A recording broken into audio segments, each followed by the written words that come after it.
Complete concept with best explanation. हम लोग आज बात करेंगे किस पे? स्लोप पे। स्ट्रेट लाइन चैप्टर है और स्ट्रेट लाइन चैप्टर का सबसे स्टार्टिंग पॉइंट होता है स्लोप, जो कि बहुत ही आसान है। ठीक है, हम लोग स्लोप क्या होता है, माने कोई अगर स्ट्रेट लाइन है, अगर स्ट्रेट लाइन अगर झुका हुआ है तो उसका वैल्यू क्या होता है, यानी उसका झुकने का वैल्यू क्या होता है, उसी को बोलते हैं हम लोग स्लोप। यानी कि किसी भी स्ट्रेट लाइन का स्लोप हो सकता है। अगर वह सीधा खड़ा है तो भी इसका स्लोप होगा, पूरा सोया है तो भी स्लोप होगा, थोड़ा सा भी खड़ा है तो भी इसका स्लोप होगा। तो सिंपल भाषा में अगर हम समझेंगे कि अगर एक लाइन है ए बी और एक्स एक्सिस के साथ झुका हुआ है, एंगल बना रहा है कितना, थीटा डिग्री। कितना डिग्री बना रहा है, थीटा डिग्री। पॉजिटिव डायरेक्शन हमेशा लेना है। किस डायरेक्शन में लेना है, हमेशा पॉजिटिव डायरेक्शन में लेना है। तो कहता है कि ए बी का स्लोप क्या होगा। हम लोग मान लेते हैं कि let A B a line makes an angle theta with X axis anti clock, मैंने हमेशा पॉजिटिव में। Then slope of A B is denoted by, किसी भी लाइन के स्लोप को डिनोट करते हैं किससे, एम से। स्ट्रेट लाइन में हम लोग डिनोट करेंगे किससे, एम से। एंड डिफाइंड इज, और डिफाइन कैसे होता है, M equal to tan theta, M equal to tan theta. अभी हम लोग यहां पे अगर बात करते हैं, पहला क्वेश्चन, अगर ये थीटा का वैल्यू अगर 45 डिग्री दे देगा, कि यह 45 डिग्री से क्या हुआ है, झुका हुआ है, तो उस लाइन का स्लोप कितना हो जाएगा, m equal to tan theta, और टेन थीटा के जगह पे क्या लिखोगे, 45, जिसका वैल्यू क्या होता है। अगर थीटा के जगह पे मान लेते हैं कि 60 डिग्री पे दे दिया है, कि 60 डिग्री पे झुका हुआ है, तो टेन थीटा यानी कि टेन 60 बराबर कितना हो जाएगा, √3। तो उस लाइन का स्लोप कितना निकल गया, √3, यानी इसका झुकने का वैल्यू कितना हो गया। अब यहां से दो इंपॉर्टेंट चीज है, अगर हम पूछेंगे स्लोप ऑफ एक्स एक्सिस, किसका स्लोप का बात करेंगे, एक्स एक्सिस। अगर कोई लाइन एक्स एक्सिस खुद हो तो खुद के साथ कितना डिग्री कौन बनाएगा, 0 डिग्री। खुद के साथ कितना डिग्री बनाएगा, 0 डिग्री। तो एम बराबर कितना हो जाएगा, टेन जीरो, और टेन जीरो का वैल्यू 0। तो बताओ एक्स एक्सिस का स्लोप कितना हो गया, देखो 0। अगर यही हम बात करेंगे स्लोप ऑफ वाई एक्सिस, तो वाई एक्सिस का बात करेंगे तो एक्स के साथ कितना डिग्री बनाएगा, 90 डिग्री। हमेशा एक्स के साथ ही कंपेयर करना है। तो यहाँ पे थीटा बराबर कितना डिग्री हो गया, 90। तो एम बराबर कितना हो जाएगा, टेन 90, और टेन 90 का क्या वैल्यू होता है, इन्फिनिटी। तो वाई एक्सिस का स्लोप इन्फिनिटी। और जरूरत पड़ेगा तो इसको 1/0 का यूज कर सकते हो। ठीक है, ये कंसेप्ट क्लियर है, यहां तक तो क्लियर हो गया।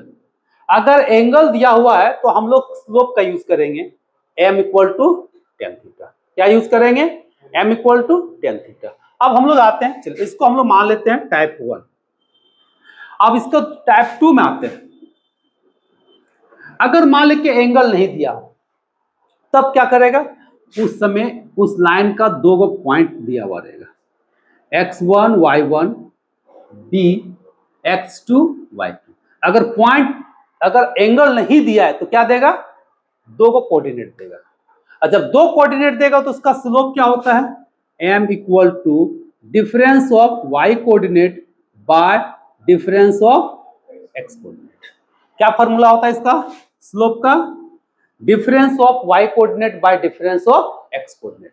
जैसे एग्जांपल के लिए, अगर एक लाइन है, a का कोऑर्डिनेट दिया हुआ है 2 3, b का कोऑर्डिनेट दिया है 1 6, कहेगा कि इसका स्लोप क्या होगा, यानी कि स्लोप ऑफ ए बी मतलब m बराबर, तो डिफरेंस ऑफ y कोऑर्डिनेट मतलब कौन हो गया 6 -3, डिफरेंस ऑफ y कोऑर्डिनेट 1 -2, तो कितना हो गया 3/-1, इसका रिजल्ट कितना आ गया -3 आ गया। यानी कि किसी भी स्ट्रेट लाइन का स्लोप हम लोग दो तरीके से निकालें।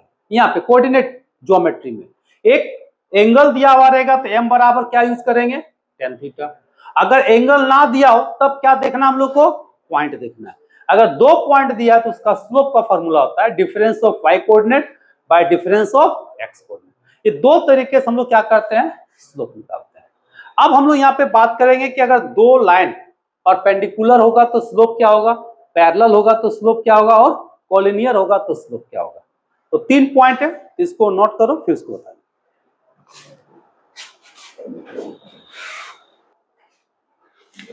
अगर 2 लाइन दिया हुआ है, पहला पॉइंट 2 लाइन है ए बी और सी डी, अगर इसको L1 बोलते हैं और इसको L2, दोनों का पैरेलल, दोनों लाइन आपस में क्या है, पैरेलल है। इसका स्लोप M1 है, इसका स्लोप M2 है। पहला कंडीशन। अगर मान लेते हैं कि A B parallel to C D, तो समझो कि दोनों जब पैरेलल है तो दोनों एंगल क्या होगा, सेम होगा। जब एंगल सेम होगा तो उसका स्लोप का वैल्यू भी तो क्या होगा, सेम होगा। तो जब सेम हो जाएगा इसका मतलब क्या हो जाएगा, दोनों का स्लोप भी क्या हो जाएगा, बराबर हो जाएगा। अगर एक का स्लोप मालूम है तो दूसरा मालूम हो जाएगा।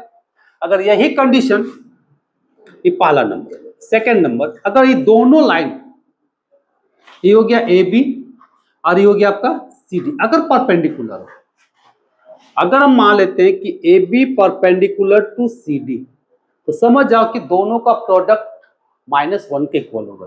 कैसे होगा, नेक्स्ट क्लास नहीं होगा तो हम समझा देंगे। दोनों का प्रोडक्ट कितना होता है, -1 होता है। अब यहां से अगर एक का स्लोप हमको मालूम है तो दूसरा का स्लोप निकल जाएगा। इसी का यूज हम लोग करेंगे स्ट्रेट लाइन में, ठीक है। तीसरा पॉइंट, अगर 2 लाइन दिया हुआ है और अगर एंगल बना रहा है सपोज दैट थीटा, एक का स्लोप m1 है दूसरा का स्लोप m2 है, तो फॉर्मूला हो जाएगा कितना, tan theta equal to mod m1 minus m2 by 1 plus m1 into, अगर दोनों का स्लोप दिया बैठा देंगे तो निकल जाएगा। और 4 नंबर, अगर एक लाइन है समझो ए बी सी, और अगर कोलिनियर दिखाना है कि A B C are collinear, तो क्या करोगे, स्लोप ऑफ ए बी बराबर स्लोप ऑफ बी सी, ठीक है। या फिर हम लोग क्या करेंगे, m1 इक्वल टू के m2, के क्या होगा, कोई कांस्टेंट होगा। अगर इस कंडीशन को फुलफिल करता है या फिर दोनों का स्लोप बराबर हो जाता है तो समझ जाओ कि वह क्या है, कोलिनियर।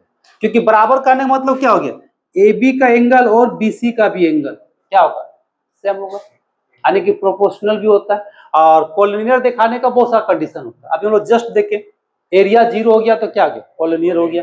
अगर दोनों का स्लोप भी बराबर हो जाता है तो कोलिनियर होता है, ठीक है। आगे हम लोग और भी सारा कंडीशन देखेंगे, ठीक है। तो इस कंडीशन से हम लोग क्या करेंगे, स्लोप का सारा क्वेश्चन बन जाएगा। स्लोप का बेसिक कंसेप्ट हमारा यही है, छोटा सा टॉपिक है, क्योंकि स्लोप का यूज हम लोग करेंगे किसमें, स्ट्रेट लाइन में।